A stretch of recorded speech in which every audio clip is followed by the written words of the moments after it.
Okay, for a review, anyone knows the last topic? Yes, sir. Last meeting, sir, we have discussed all about the properties of light.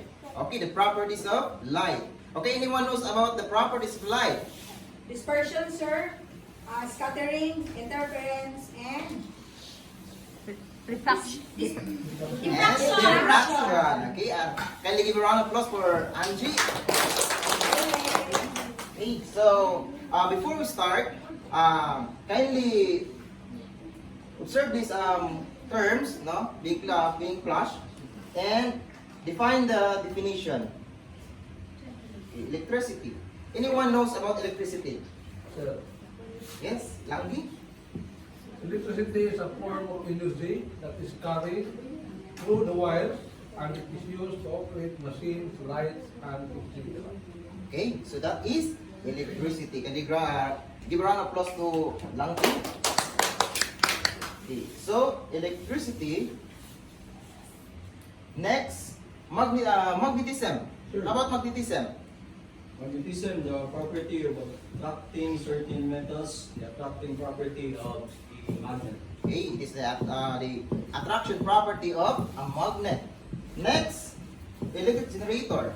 Sir, it is a device that converts mechanical energy to electrical energy. Okay, it is a device that converts electrical energy, mechanical energy to Electrical energy. Okay. Everyone can you read the definition. What is electricity again? A form of energy that is carried through wires and is used to operate machines, light, etc. So that is electricity. Magnetism. The property of attracting certain metals, the attracting property of a magnet. Next. Device that converts mechanical energy to electrical energy. It's a device that converts mechanical energy to electrical energy. With these three terms, anyone can guess what is our topic for today? it's all about electric generator, sir. Electricity. Electricity. Very good. Electricity, sir? Electricity. Okay, so our topic for today. Okay, so anyone can guess what are these illustration? Number one, first illustration, Power plant.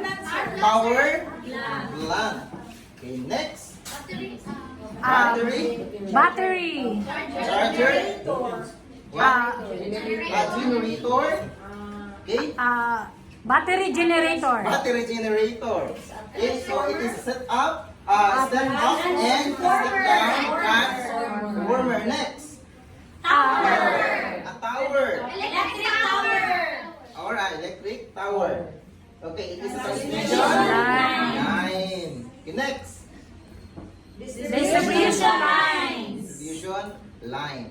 Those are the parts. Now, those are the parts which electricity line in. Okay, from power plants to distribution lines. Okay, so our topic is about electricity and distribution. Okay, so before we continue, let us read our objectives for today. Okay, the first objectives. Can you read the first objective? Trace the path of electricity from the generating station, transmission station, and residential areas. The next. Explain how electrical energy is generated, transmitted, and distributed. And the last one. Appreciate the importance of electrical energy generation, transmission, and distribution. Okay, so before we continue, kindly observe this video and learn something from this.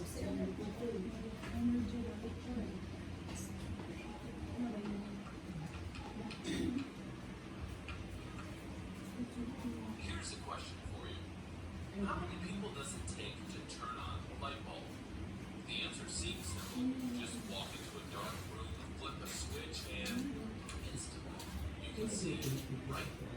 Well, the truth is there's a lot more to generating and delivering electrical power than you probably imagine.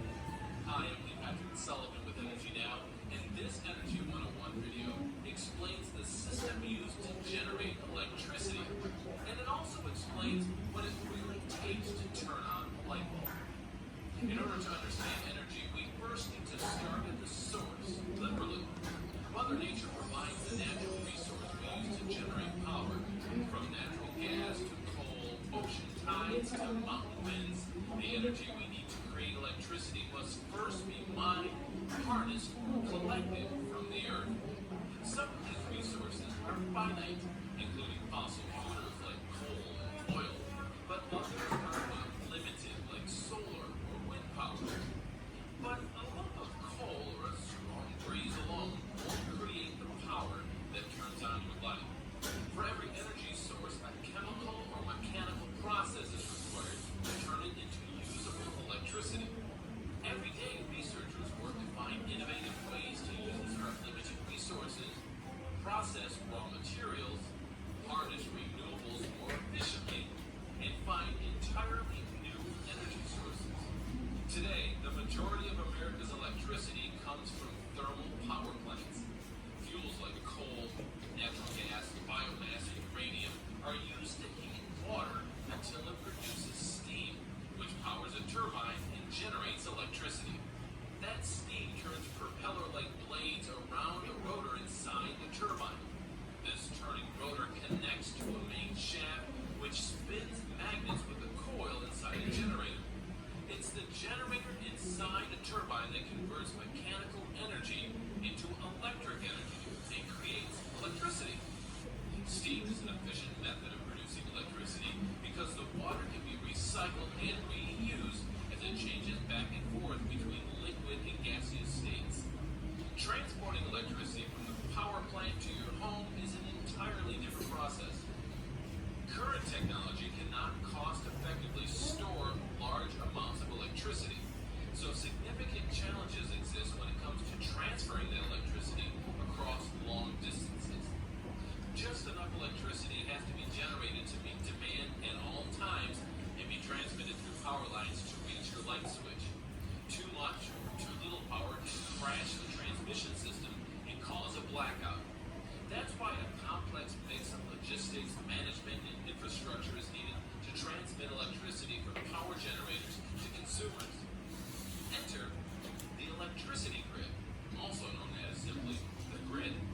The North American electricity grid is actually made of 4 large grid systems: the Western grid, the Eastern grid, the Texas grid, and a grid covering the Canadian province of Quebec. These independent regional networks of power plants and transmission lines carry electric energy at high voltage within their area to local utilities. There are very limited links between the 4 grids, which means electricity generated from a wind turbine in West Texas cannot reach an apartment building in New York City. For electricity to move through one of the 4 grids, its voltage must first be increased by a device called a transformer. Then the electricity can travel long distances across high voltage transmission lines. These high voltage lines are generally strung between giant metal towers. They stretch for miles from power plants to local substations in each neighborhood. You've probably seen substations along the side of the road and wonder what they do. Well, their job is stepping down electric voltages from levels as high as 765,000 volts closer to the 110 volts you use in your home. The electricity from the power line on your street passes through another transformer, which steps down the voltage once more, and then it travels along the line into your house. From there, the electricity enters your breaker box, and it is then distributed to light sockets and outlets. All you have to do is flip a switch. So, as you can see, from the raw materials to the power lines on your street, there's so much more to the electricity ecosystem than meets the eye.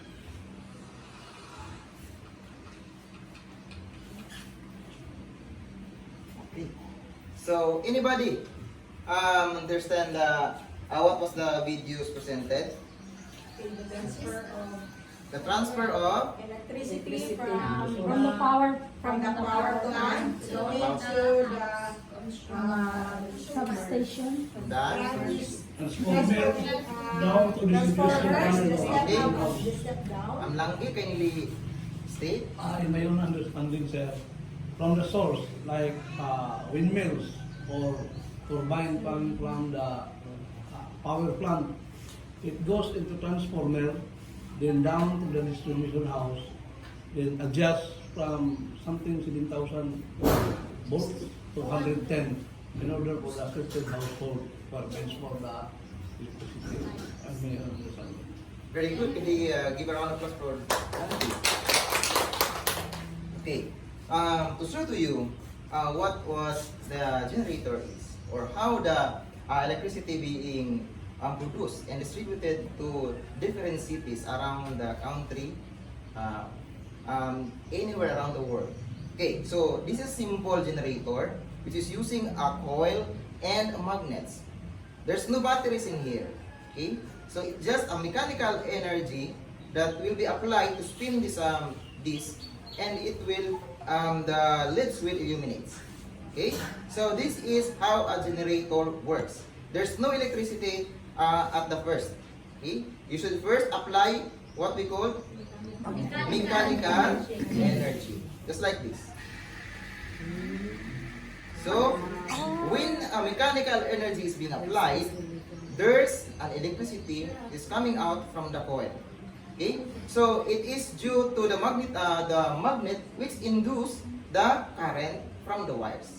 It is the interaction between metals and magnets. Again, sir.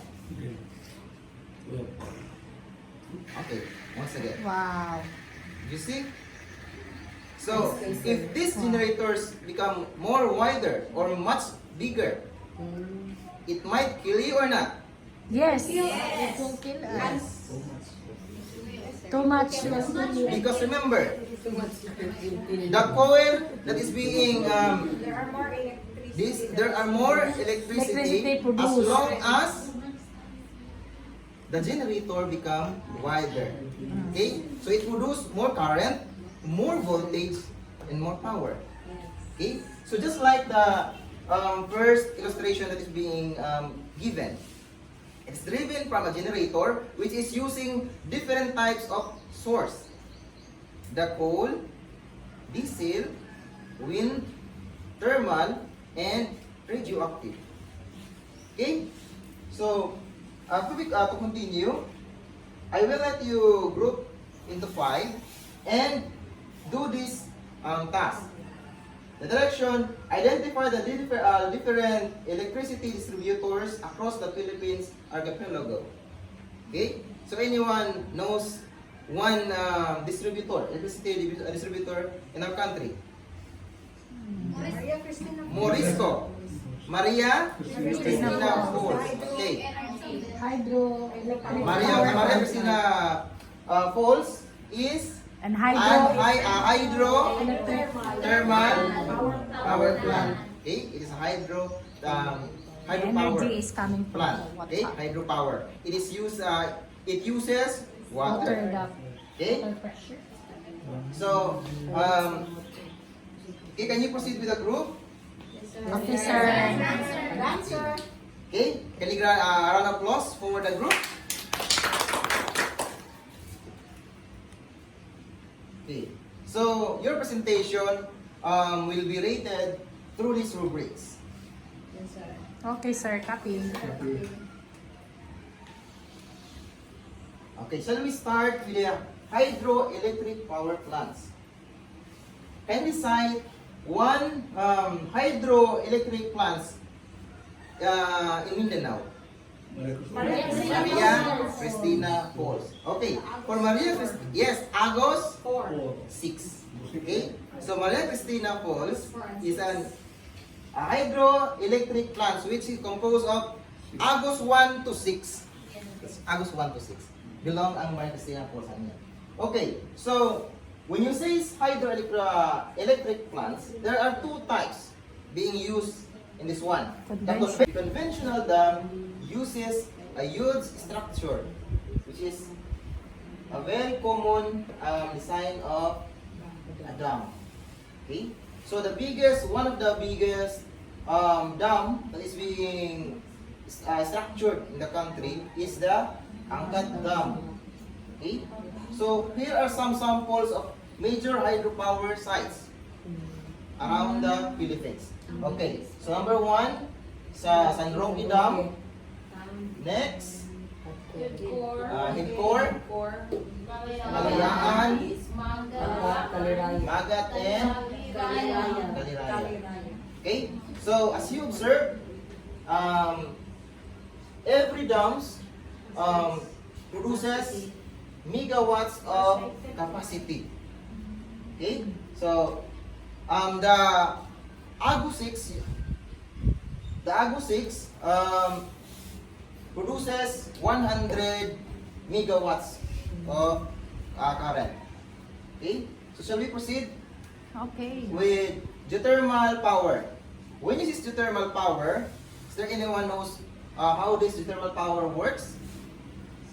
Heat coming from underground, sir, from a volcano. Heat coming from The earth. a heat Sorry, sir, from the earth. from the earth. Underground heat, sir. Underground heat. Okay, which is geothermal power, it is a stored heat from the ground. Okay, so in our country, we use two types or methods of geothermal power: the high temperature flush steam method and the low temperature binary cycle method. These two uses almost the same generators. When you say high temperature flash steam method,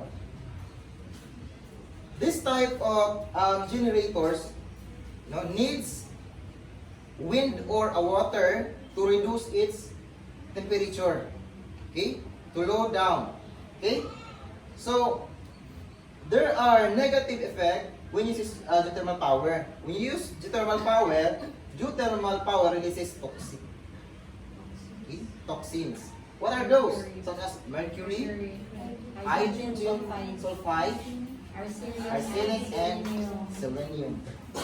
Okay, so geothermal power is good, but it produces toxin. So geothermal is less, what we call this one, risk. There's a risk. Okay, so according to a report, there are what we call poisoning happens when this geothermal power releases this kind of substance. Okay, so there are 5 samples, major geothermal sites. Number 1, Macban, Bacman,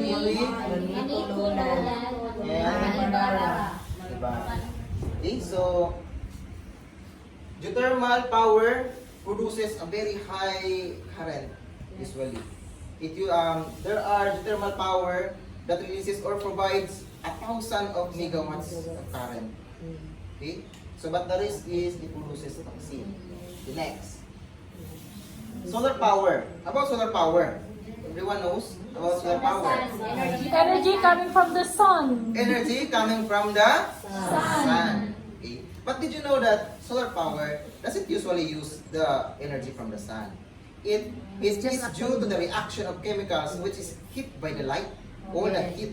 Okay? It doesn't collect energy. No, it is a chemical reaction of the substance there which is being hit by the light or the heat. Okay? So that's why when you use solar panel, when you strike the solar panel from the lights that produces light, it also emits electricity. Okay? It is due to the chemical reaction. Okay? It doesn't use the energy from the sun. Okay? It just reacts. Utilizes the light. It utilizes the light. Okay.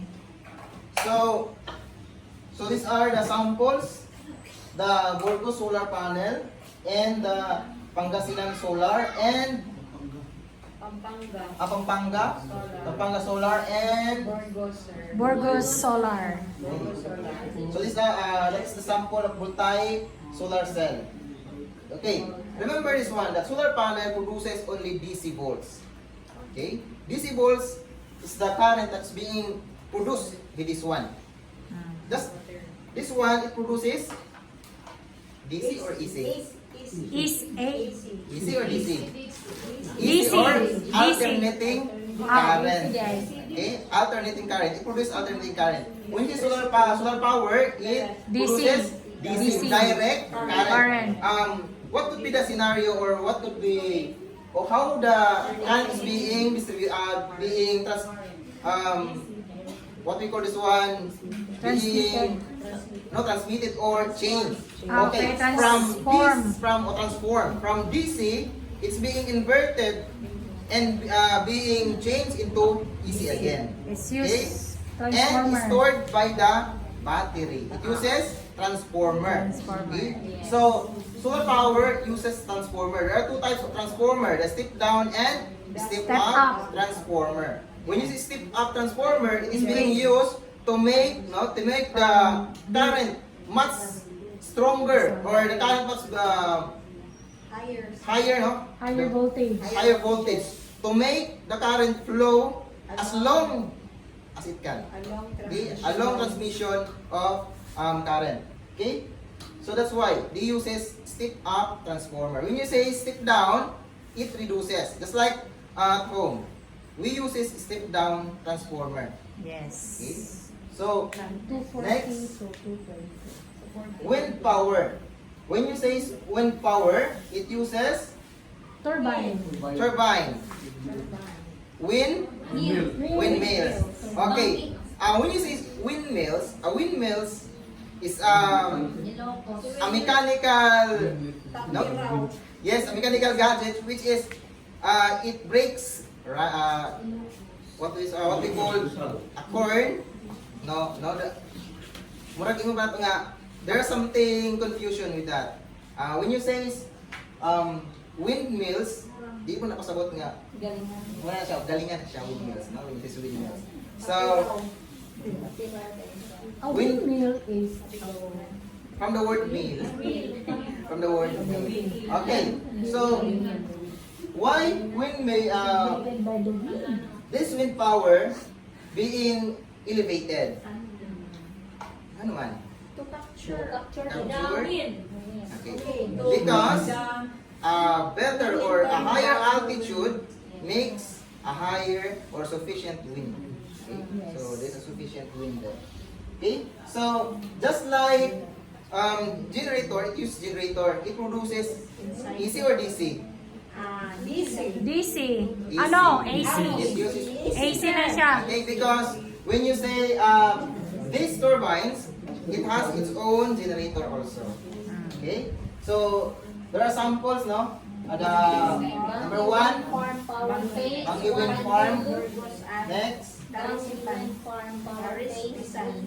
so there are much number of this one samples. That's why in our plant, hindi lang kinilang siya. Okay, next. Yes, Rizal. Okay, next. Non-renewable. So VR.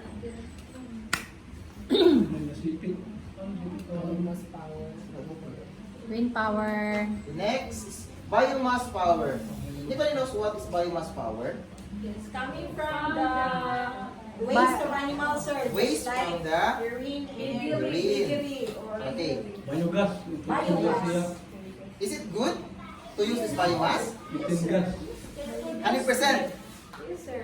Yes. No, biomass is a good source of electricity. Yes, sir. But did you know that when you use biomass uses methane. Releases methane. Yes. So that's the risk. This one. It Yes, it releases will- methane. A methane is a Flammable gas. flammable or a toxic.